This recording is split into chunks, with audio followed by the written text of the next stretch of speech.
What's up, guys? Welcome to another episode of Invest Iowa. Today I have Brock with me, and we're going to talk about build to rent. Never really heard that as a strategy. Well, you're about to, man. It's a low key kind of strategy. It's starting to gain a lot of momentum. So hopefully, I can answer some questions for you and your listeners, and y'all come out of this thing knowing more about build to rent. Amazing. I love it. Brock, thank you so much for coming to the podcast. Appreciate you being here. Tell me a little bit about yourself. How do you describe yourself as a person? What are you working on? I would call myself a go-getter and never satisfied. So I mean, I started with this. I was in high school, so it wasn't coming right out of the gate building anything. It was a depression in the real estate market, and my grades were not that great to get into any university or anything like that. So it Same. was find the unconventional route.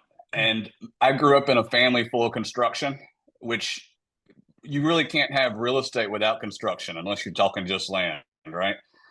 So it's like I had that familiarity and sort of in my blood or background, just growing up with my father and going with him to the job sites and stuff like that. And then, it sort of like I had a job at IHOP, and then the real estate market was just complete trash. And my dad was like, it'd be cool if you learned about these foreclosures, not knowing that I was going to just start skipping school and go down to the foreclosure auctions. This was in Memphis, Tennessee. So one day, funny story, like he had a traffic ticket, and he was going down to the courthouse to go to court for it.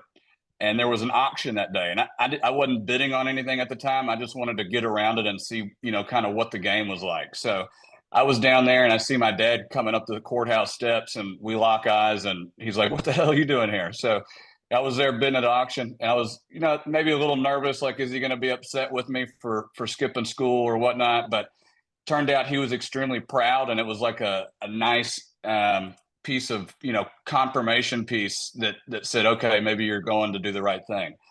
And then so you know I made sure that I got my diploma, which was very tough for high school because my grades were way down there, and ended up graduating with a 1.7 GPA in high school. But it was almost a lot worse than that. But at least I got out of there, and was able to go down and start winning some properties. And even though I didn't have that much money to buy the things, you could still, like, you're in the wholesale game, so you'll respect this. Like I had enough time, and the internet gives you enough resources to go out there and pinpoint a good buyer for the property in a quick turnaround time. Yeah. So nowadays, like you talk about these auctions, you've got to bring cash to most of these auctions, and you're going to have to pay cash right when you win the property. But back then, it was like the market was just flooded and overloaded with too many foreclosures, and they just needed to get rid of these things. So the rules were kind of, they were very bendable. Uh, So they said you'd have to pay for it in 24 hours, but if you could sweet talk them, you could, push that back to 72 hours or so, which was plenty time to go out and find these hungry investors, which I was finding them off the public record, who was buying in these zip codes and on these same type of streets, same type of product, and then just cold calling these guys, telling them, look, I got a deal coming up. As soon as I see the auction schedule, like, okay, I've got this deal coming. Not everybody's going to these auctions. It's like 10, 12 people. And then try to line up that buyer before the auction's there. So I knew what price to pay. I knew who it's going to, and I know who's going to pay for it because I didn't have the cash. yeah. And then, like, for example, you buy one for, you win a bid for $12,000. Yeah, houses were cheap. $12,000, and say that we're going to sell it to Chris over here for 15,000. Chris, I tell Chris, you get this killer deal, but you got to wire these funds really quick, and they're wiring them to the attorney's trustee account, and then they cut the bid winner, which was me. They cut them back a refund check. So that's how I started out, just with no cash or anything like that, trying to get some wholesale deals in. Um, that's where that started. But then we go into build to rent. I don't know if you have any questions on that.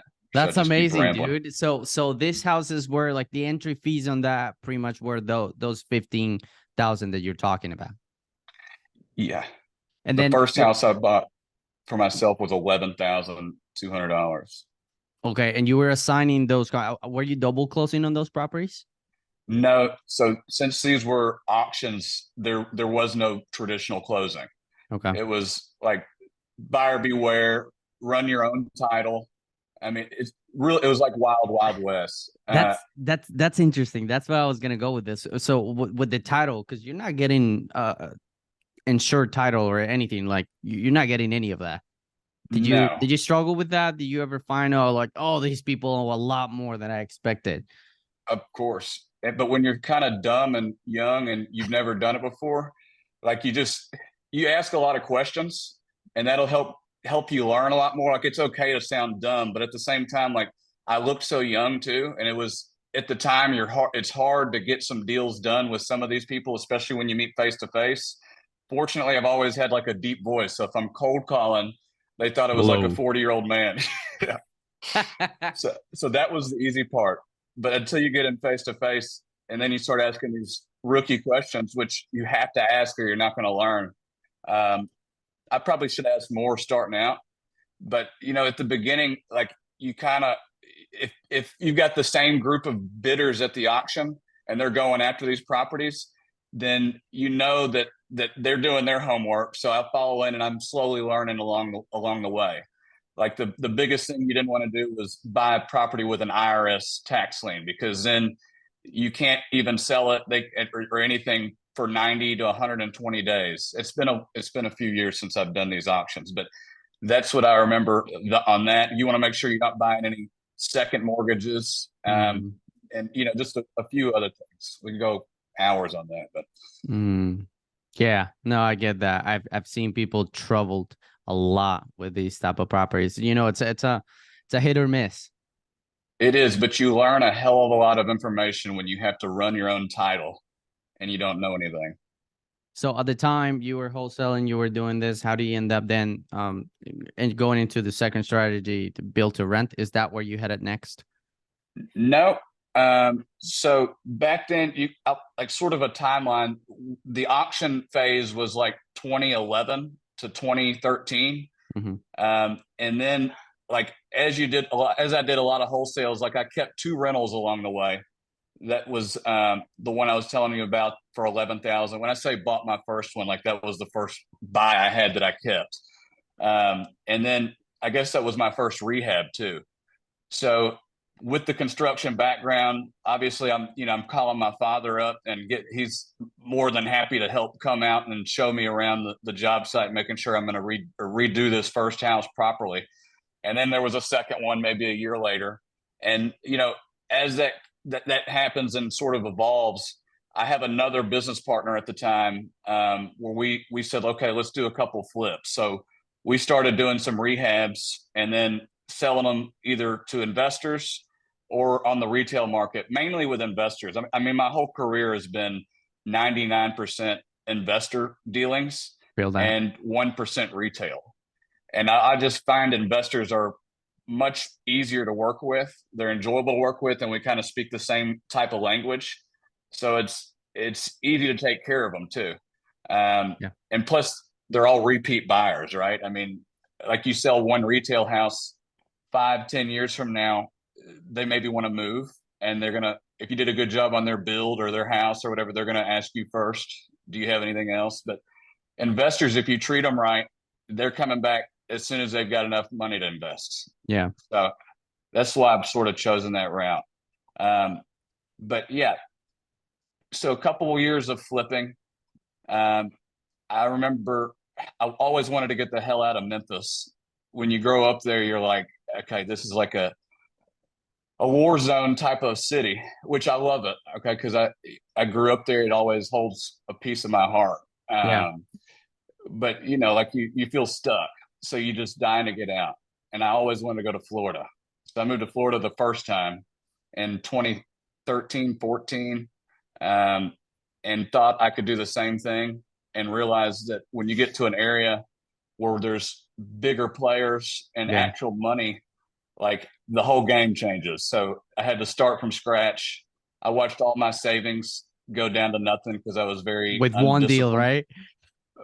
Well, no, with just time, me trying to do deals and Yeah. not getting anything done, Uh, working my ass off and just trying to do anything I could in the same sort of lane that I was doing in Memphis, but it was just impossible. Like all the auctions were online, so you couldn't play that game. You had to pay cash. It had to be in your account, or you couldn't bid. Um, it just a whole lot, man. The prices of the properties were just a different level here, even though it was still a little depressed at the time too. Um, but anyways, I was working on a big deal in Florida. I didn't get the deal done, but in the process, I had met a hedge fund that wanted some new build properties, and nobody was building new at the time. I mean, you could because you could buy these existing homes for pennies on the dollar what it would be for replacement costs. And as prices started to creep back, that gave enough room where after you pay for the materials, the labor, and all the costs to build a property, buying the land, building it new, that builders then had a little bit of a margin where building business was back, um, and investors were starting to run out of property. So what we did, what I did, I called the hedge fund and I said, "Let's y'all want some new builds? Let me be the one to build them for you." But they wanted Memphis. Um, my father was still living in Memphis, and I knew he knew how to build. And nobody was really building again. But I called him up. I said, "Look, I got these people. They want to buy a few houses for a round. Uh, they've never bought new, but I want to come up there and be. I don't know if I can say a bad word. go for it. I don't care. Okay. I want to come up there, man. I'm gonna be your little bitch, and you just tell me what to do. Point your finger, and I want to come out of this thing knowing how to build a house. Yeah. So we did three, and I was their little bitch. 5 o'clock in the morning, 4 o'clock in the morning until 8 o'clock at night, sweeping the floors, measuring the slat, whatever I could do to learn and help out, even if it's manual labor. Just wanted to dive in and learn it because I knew it would be a very valuable set of skill set to have. Yeah, no, I totally agree with you. Sometimes I take myself to places where we're doing renovations just because like, it'll be helpful for me. I don't have to be an expert on how to swing a hammer, but if I've done it, Right. at least I know what it looks like doing it correctly. And it's extremely hard for me to even delegate or feel like you can hire people to do these kind of things and then make the demands or the request to get things done, especially when it's higher labor, harder labor. If you've never even done there or Yeah. done it or experienced it at all, I feel bad just doing that kind of thing. Yeah. Yeah. No, So I get that. So construction was kind of like that sweet spot. How old were you when you were doing this watching and learning process of the flips? I would say I was 21. Yeah, 21 21, years old. 21. Yeah. Okay. And then I guess you started flipping, you started making more money. What was the big the next jump? I'd say the next big jump off of that was right after those three were done. I would still call and reach out to groups, investment groups, because I knew that three should not be the end. Like it should be a lot more than that. Whether it's with my father and still being the little, the guy out there doing whatever, or if I could do stuff on my own or scale up and get more deals or whatever. Um, but I ended up meeting a group from California that was doing a lot of flips in Memphis, and they wanted some new builds. So the leader of that group flew in, and I took them around to those three houses. My dad, since he's a builder, like he has a lot of other friends that were builders, Yeah. and when we started building those three, they got a little confidence because I was selling their houses to the same fund. So they gave me the code to these houses, and I took that group to these homes as well. And not to sound like a liar, I took the credit. I said I built these too, just because you look young Yeah. and you need some credibility. Yeah. Yeah. Um, We all been there. I'm there. okay. Well, they fell for it, and it's good for them that they fell for it. They ended up giving me a little contract. I think the first contract was either 5 or 10 houses. Um, but it was a very successful for them and for me. I finally got my money back in my pocket, and I'm building my brain up the whole time. But it turned into, neighborhoods of homes for the Yeah. same investment company. Yeah. So that little trick I pulled on them worked out good for the both of us. Yeah. You just needed that tiny bit of trust on you. You just needed the first project. And after that, if you did a good job, then you'll just carry on. Right. And Mhm. it builds a lot of confidence too when you can add a notch under your belt on something like that. Yeah. Okay. So that's when you started actually building stuff for investment groups. Right.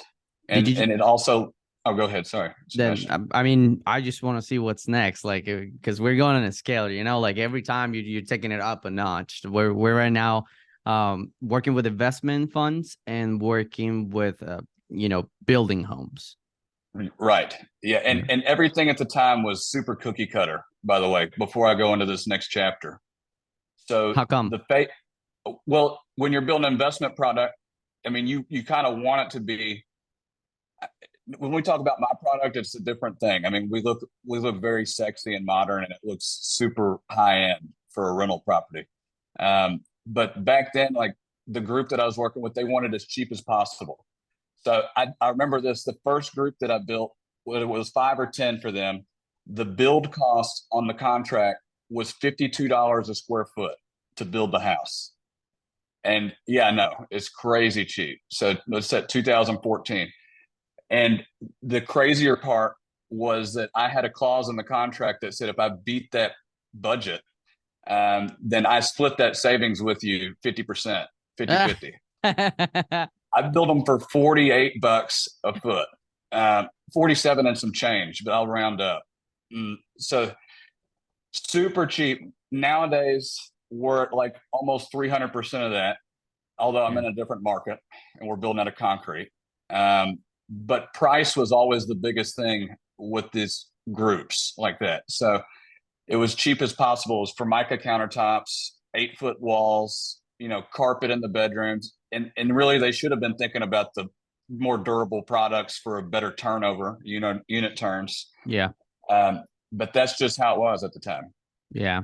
I mean, they're all about saving money. They don't really care how. Right. The returns, how do the returns get better? Yeah. And And we then did a how good did job of that. did that affect you because you were buying, like, I guess at what point is it too cheap? Were you still like it personally?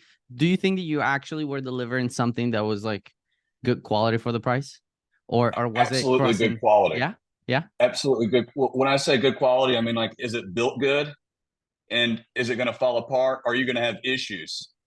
We have to warranty it, everything that we build. Back then, now, everything. And warranty calls need to be kept at a minimum, mm, or your profit goes out the window when you have to come back. So quality great, finishes not so great. So I mean, as long as, even if you can have shit finishes, and if they don't fall apart, I mean, your quality is still going to be there, behind the wall type of thing. yeah. You're right. But yeah, nothing that you really be proud of and want to post galleries online and get a whole lot of hits. The That's for specific sure. product. Right. Yeah. Yeah, yeah. But then and then how do you start building for yourself? So one other phase in there, during this time, and I started to get a lot of action from that group. There were some of the subcontractors that knew another guy. Also, he was originally from Memphis, and he made a lot of money in the tech industry. He no longer lived there, but he wanted to get into the real estate game, take his tech cash, get into the real estate game over in Memphis. Um, so they introduced me, and he had already made a couple of bonehead decisions before I got introduced, and it was sort of like, Brock, come save us here. Yeah. Which I tried my best, but these bonehead decisions were like Beverly Hills style houses in one of the cheapest real estate markets in the country. Eh, So they were earmarked as a loser from day one. And these were still to now, these were the only properties that I ever lost money on. And I had no say as far as the acquisition went. yeah. Um, so it was coming here. Basically, two of them were new builds, and a couple of them were 1918, 1920s. full rehab, gut rehab, moving walls, and I had never seen any of this shit before, man. You think you've done a rehab when you pull open the walls of a 1918 build, it looks totally different. Even if you've got super professional subcontractors and workers, it looks totally different. You can't budget for anything. And, you know, it was just a whole new game that I wasn't even prepared for. But the problem was, I guess it's not bad now, is I dove in on the front end and I made the commitment to say, hey, I'll do this because we had plans to do better cookie cutter type stuff, more repetitious, more scalable, more predictable as far as profit goes, and all that kind of stuff. After I got over this mountain with this guy, so that was like the first year of dealing with him, and that's really why I learned a lot of things about style and higher end finishes, and you know the cool things that you see online or on Instagram or whatever about houses that people love. So anyway, but it never made any money. Yeah, I mean I was watching your Instagram videos on like the type of like educational content that you put out for the houses that you guys create, and I do see that there is some sort of predictability to the build styles and you know like the product overall that you guys are building. That has to do with it's just easier to automate things because you're always getting you know the same materials, the same things, you expect the same results, right? Right. And you can see this like scalability is it needs predictability. And like you go to a restaurant that's thriving, a five-star Michelin restaurant, you might see 15 great things on the menu as opposed to like that Chinese cuisine in the strip center that's got 20 pages of 20 items on every page. Yeah. I mean, I trust the people that know have a few things and they're doing great at it instead of, you know, 100 different things and maybe somebody hadn't even ordered this item in 6 months. So is it Yeah. even fresh food, you know? But McDonald's, you don't see 1,000 different cheeseburger options. Yeah. Everything's very predictable. They know how much that costs every time they put one out and how much time it's going to take. And it's, you know, it's easy to scale that way. Talk to me about the numbers on build to rent. Mm-hmm. I mean, if we can try to get some estimates on, you know, like if I was an investor, what are you looking at in terms of returns in the current markets, or what do those conversations look like? Yeah. So obviously, with the last 18 months, build to rent has been a difficult space, but it yields lower returns than when you pencil something out like a flip deal or something that you're going to buy off the wholesale market. But you've got lower returns, which means that by nature, it's going to be a safer investment over the long haul because I've had old rentals, I've had new rentals, and the old rentals, when you've got repair bills that can wipe out all your cash flow some months, and some months you're taking 10 more months to make up that same cash flow you lost. It's the build to rent that's same with the predictability. Like my average repair bill across my portfolio, my personal portfolio, is only like $2 a month. And these are 3, 4 year old houses now, 1 to 4 year old. Some are brand new. But with that being said, where rates are at, of course, it's going to make a new home more difficult when on the cash flow side. So before we give out any incentives to our investors, they're yielding right now with an 8% rate with management, everything taken out. It's only going to be around 4 to 5, maybe 6% Yeah. yield, and which is like negative leverage, which is it's pretty much normal right now in the market. But at the same time, investors still line up with us to purchase these properties, and I've got to turn them down a lot when I need to keep some for myself because I don't like paying taxes, just Mm. like they don't. But we give out incentives with these rates being so high. So, like right now, we're giving out free property management for any of the people that come directly to us for 2 years. So, I have a property management company. We manage it for them in house, same way and same management company that does all of my rentals here. And we give out management for 2 years for free. And what that looks like as soon as we sign a lease, this investor is getting a wire or an ACH of 2 years of full payments of property management fees right up front. So that's coming directly from my construction company. On top of that, like when we build a lot of repetitive new build homes in a particular area, some of the houses might get $2,800 a month. Some of them might get $2,650, even if it's the same exact house. And it's weird like that sometimes. But as that unit turns over, you can expect that rent to come back up. But what I've done to kind of safeguard investors' returns, given the market, is I've done a rent gap credit. So if I say it's going to rent for $2,800 a month and I get you $2,650, then I'm going to write that check with the management fees right up front when we sign that lease, whatever the difference is. So if it's $150 a month, we'll do that times 24. And then, that's $3,600 and they get that all up front. So it lets everybody get off to a good start because everybody feels like rates are high right now. We don't know when they're coming down. We can all make a guess. But we do know they should come down given history.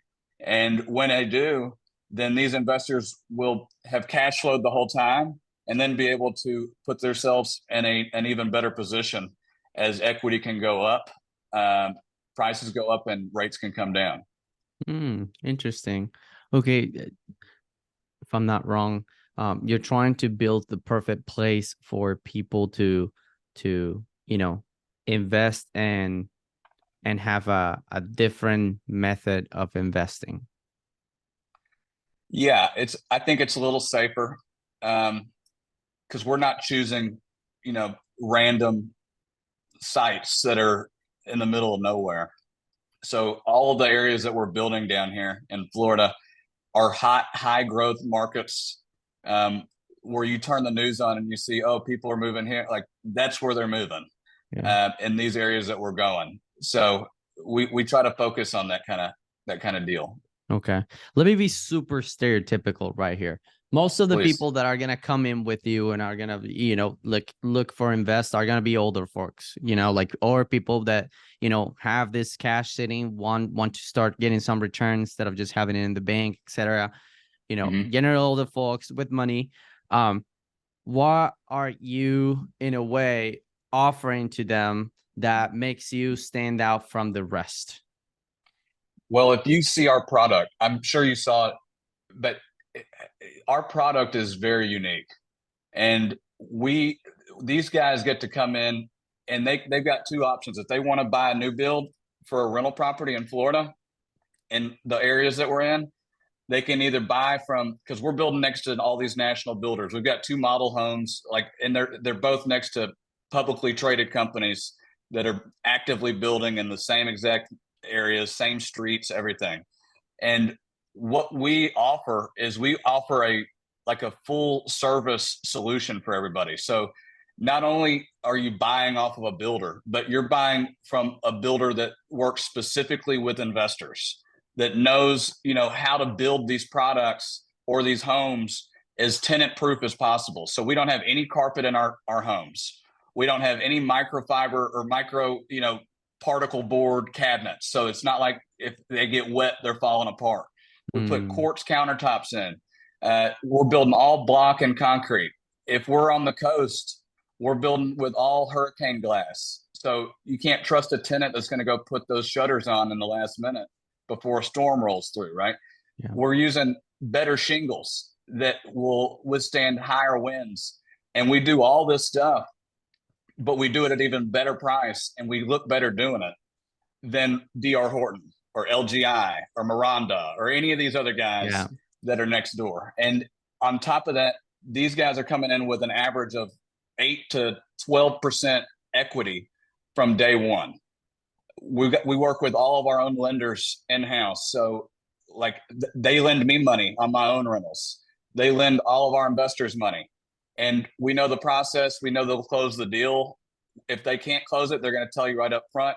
Just full circle is the sort of experience that we offer all of our investors that come to us. And I'm sure you got Yeah, because the national builders, I feel like they're more oriented towards retail customers, not necessarily 100%. investors. And lately, they've definitely pivoted a little bit more towards investors, but they work like these bigger guys are working with these bigger funds like DR Horton. They've got a few neighborhoods going on, Yeah. quite a few, where it's only built to rent. Like, and instead of a sales model, it's a leasing office sitting there in the community.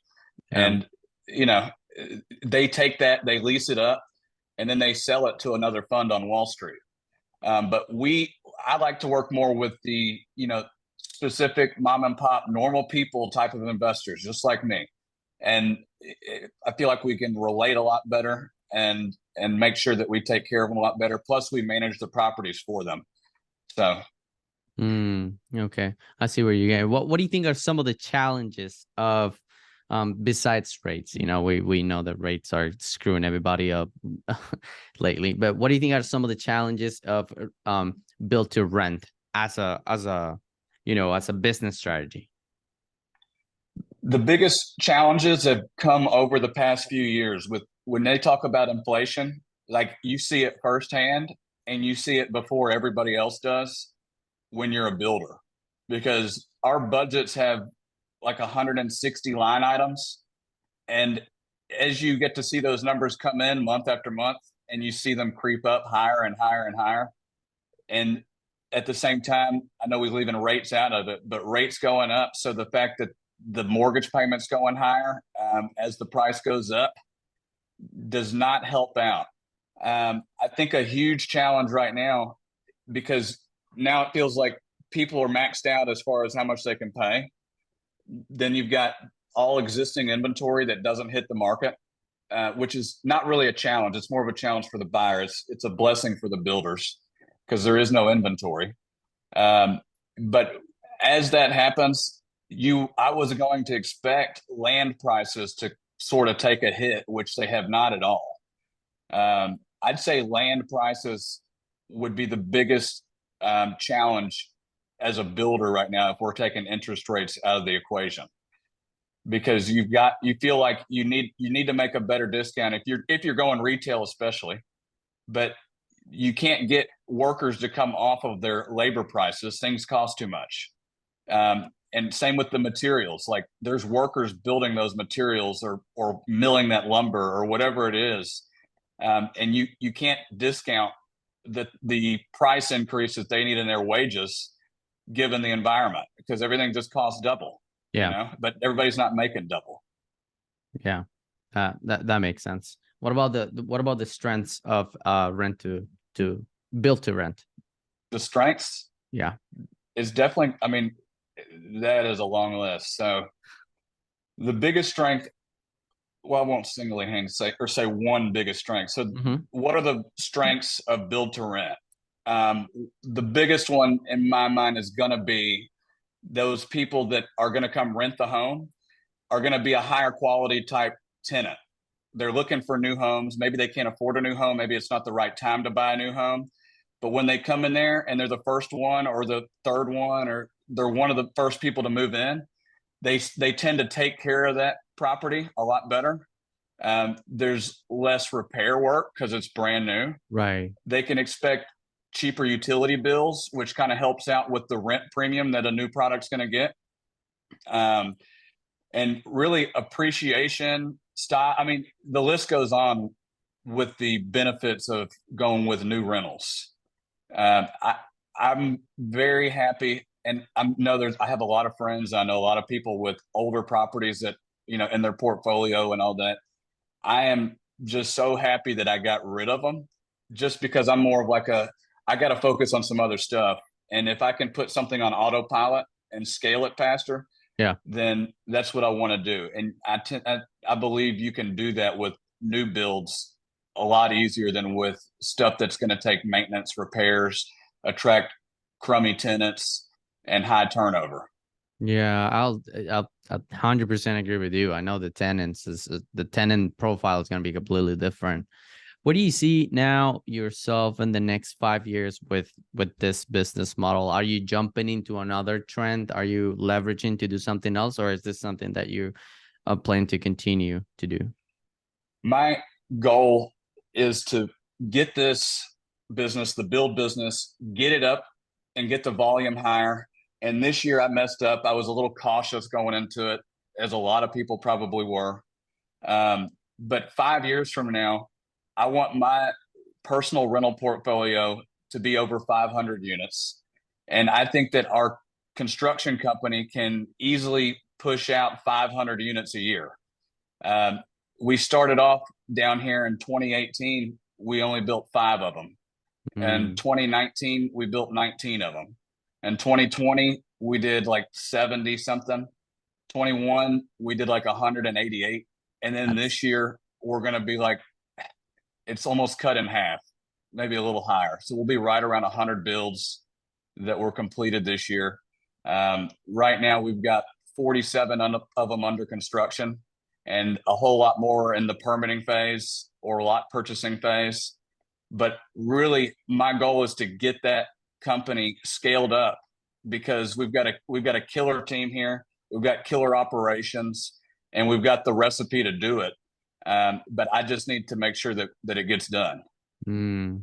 What do you think are some of your unpopular opinions and everything that you're doing in real estate in general? What are my popular opinions? Unpopular opinions. Oh, unpopular? Oh, shit. Um, that's a good question. What are my unpopular opinions? I don't know. Maybe I know that my team around me, sometimes they don't like it when I say bad words or something. Yeah. Uh, maybe that, I don't know if that's so much an opinion, maybe sometimes a knock, and maybe on my professionalism. But I just, I grew up in construction, so that's why I asked you, can I say a bad word? I didn't want to get yelled at. Yeah. But and when I do that, maybe sometimes I bring in politics. I don't know. I try to stay away from that kind of stuff, uh, and that way I can attract more widespread and just focus on what I know for sure, which is construction, real estate, and numbers. So uh, I don't know a real unpopular opinion. Do you have one in your mind? No, I'll say, well, a lot of people say that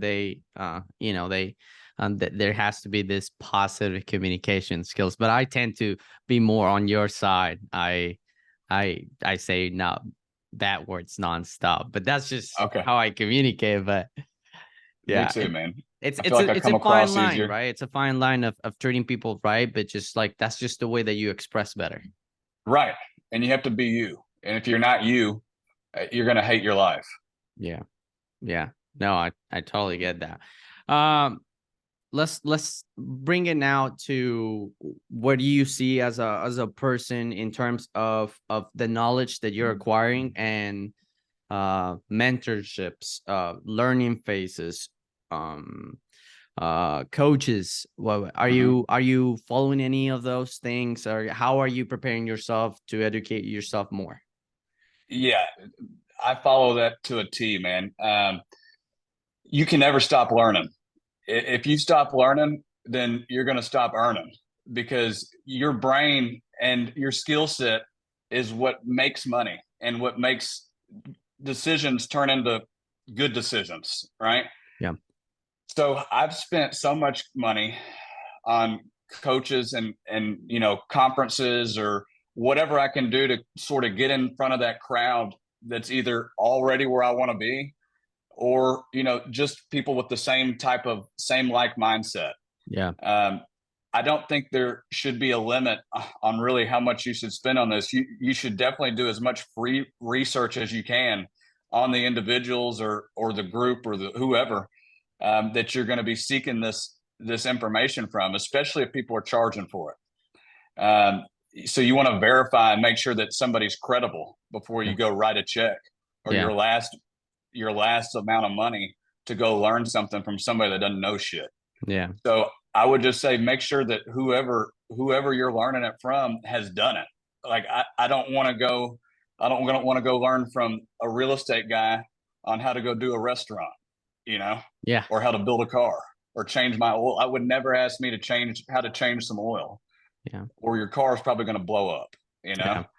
So just vetting those people. And if they vet out, I mean, dude, go all in on it. Like there's so much free content online, stuff that like you're providing, stuff that, everybody online is providing. You can go a long list of people. You got the Cardones, the Hormozis, the Ryan Pineda. I mean, the list goes on. Yeah. And if you turn your Instagram on instead of just looking at videos of, some guy running into a wall or whatever, and instead you hear these powerful voices of people that have done it, people that are doing it, that are constantly in your head every day. That's the kind of stuff that people should have their focus on. Yeah. Because that part's free. And if they've got a good class out, if they've got a good program to go do, then jump on it. I mean, if that's how you or those are the people that you're learning stuff from, then jump in. Yeah. I No, I spent get that. $50,000 on a class. Yeah. Yeah. Really, and probably made 10 times that off of what happened in there. Yeah, everything is free. You just have to learn that you don't necessarily pay the price in the way that you like always. Mm-hmm. But everything's free. You just gotta go get it. For sure. And I was all in on all free stuff at the beginning, and I couldn't go pay $50,000 to go join a club if I hadn't made money at the beginning. Yeah. And I wouldn't have made the money at the beginning without diving all the way in on the free stuff.